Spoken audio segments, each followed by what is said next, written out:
three groups. Okay, so you'll want to be open up to page 382, 383, 384, and 385. So that's where they talk about additive and subtractive. Okay, so additive, just as it sounds, we're adding more and more light waves. So what should the resultant colors do? For additive? What? Well, we're adding more and more colors. If it's additive, what should it be doing? The resultant color. It should get lighter or brighter. Okay, so if it's subtractive, what should it be doing?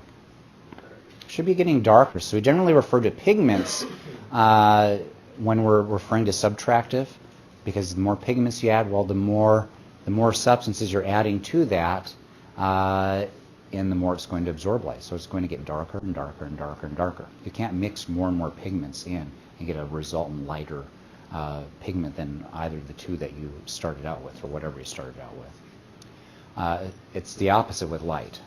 Okay, so with light, it's just adding, you keep on adding, it gets brighter and brighter and brighter.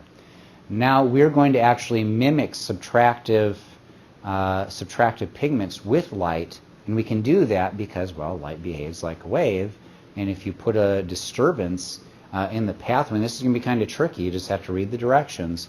There'll be, you'll need a pencil or a pen, which you should already have. But if you place that in the field of the light at a certain point, you'll be able to generate the subtractive palette inside of the white light. So that one you'll just have to kind of work at. One thing about these different stations, so we have three different stations, you'll just have to plug them in, turn them on. You do want to be kind of careful with the lights in the back here. It's not the best knob, just kind of carefully open them up one at a time. So you have the primary colors of light in the back for each one. You do have a lens to bring to a focus here as well. Okay, so you can move the lens forward. This is your backdrop, so this is where we're going to start out with the white backdrop first, and then when you get farther along in the lab, you'll have to remove this off the end here. Be careful. It's just kind of a plastic base, and then also the edges are sharp. And reverse it. This has all the different colors of dots. So we'll see what happens when you only have certain colors available. Again, remember, the color that you perceive are the colors that are reflected, not absorbed. The colors that are absorbed are the colors you don't see.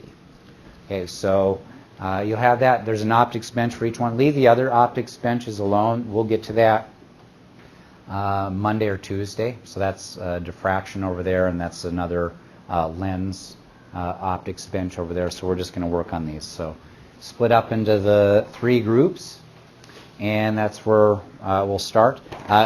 Again, make sure you look these up if you're not sure. I will have these same color optics benches out for the lab practical on Thursday, so you can go and, if you actually work through this, you can use that as a resource for you during the test. But they will be out during the test as well. So make sure everybody's participating in that. Make sure you complete all these questions, because I will be pulling about half of all the questions from the lab practical off of this lab. The other half will come off the refraction, reflection, or mirrors and lens and light lab, and we'll start that on Monday. Okay, so split up into your groups. You'll want your textbook with, or at least one per lab table. We don't need Logger Pro for this one.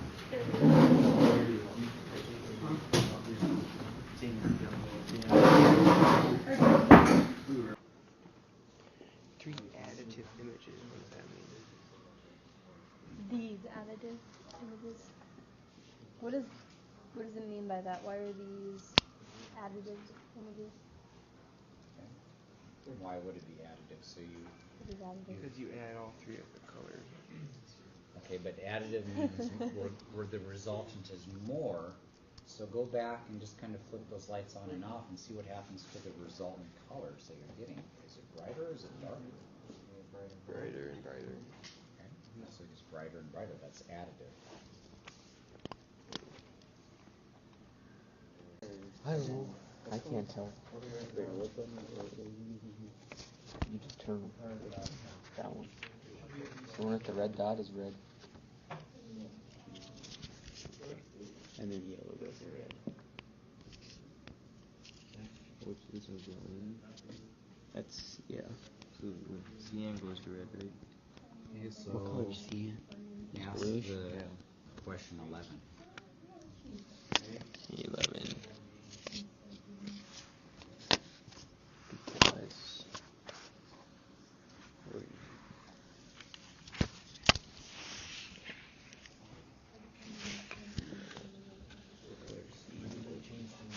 let's see. Like a pink or something? Pink or purple, violet. Looks like blue to me still. Here? I say violet or something. Yeah. I see purple in this one. I see orange.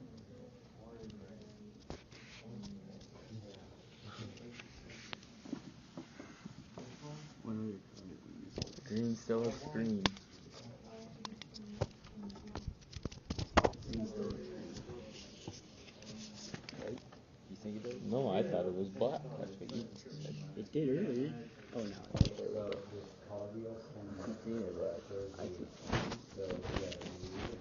I see green here and green there.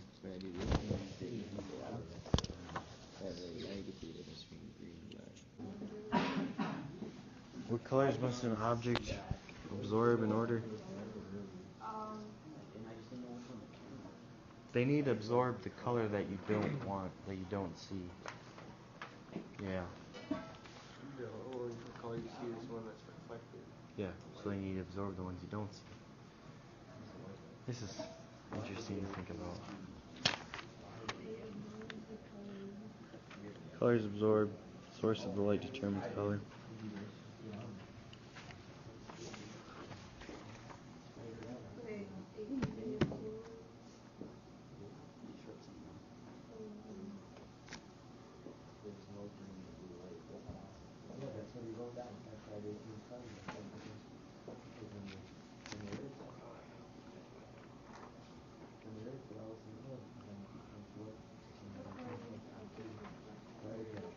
The color you see.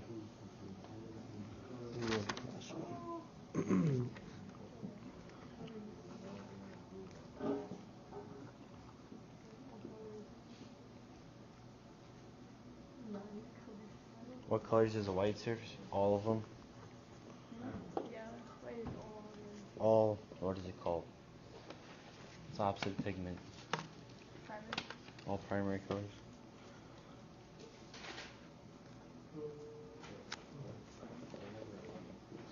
Nothing. Done.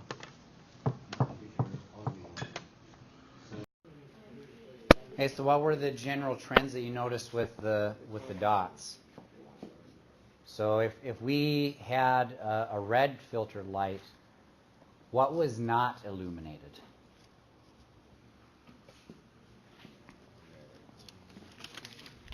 Blue and green. Yeah, so anything with blue or green or a lot of blue and green in it. It would have been illuminated, but it would have been drastically distorted because red or yellow light is going to be a mix between red and what? Green.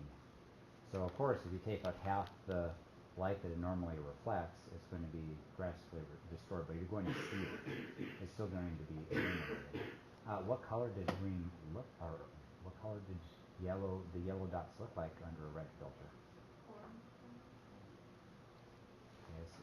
That's probably because we had some natural light coming in, but it should have looked like mostly the other color that it normally reflects. So if we had a perfectly dark room, yellow should look like what color? Red. We're using a red filter, or yeah, it should just look like red mostly. Yeah. How about if we used a green filter?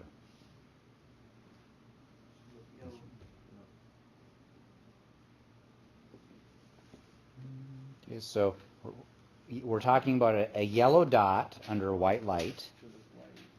So under a red filter, what would it look like?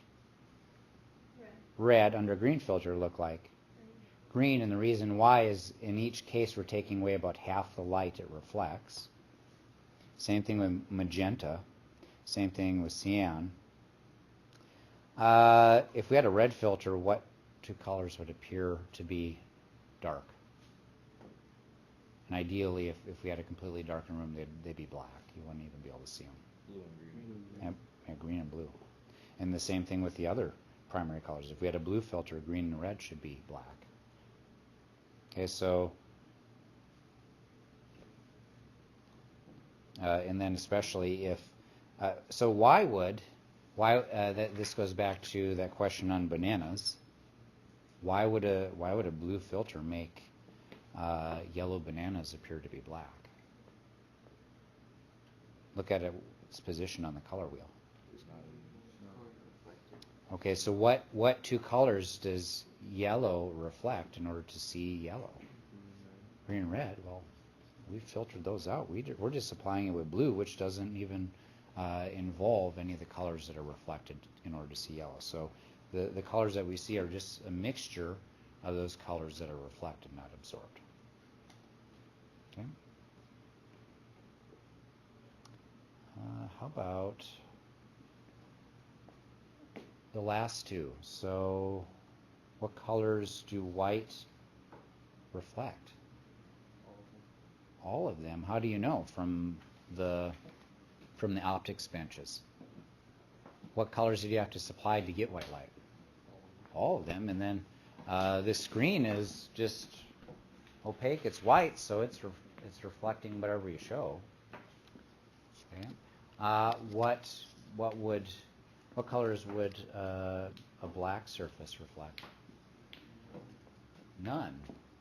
So as you probably noticed this last week, even though the temperature really hasn't technically been above freezing most of the day anyways, we're still doing a substantial amount of melting, especially where?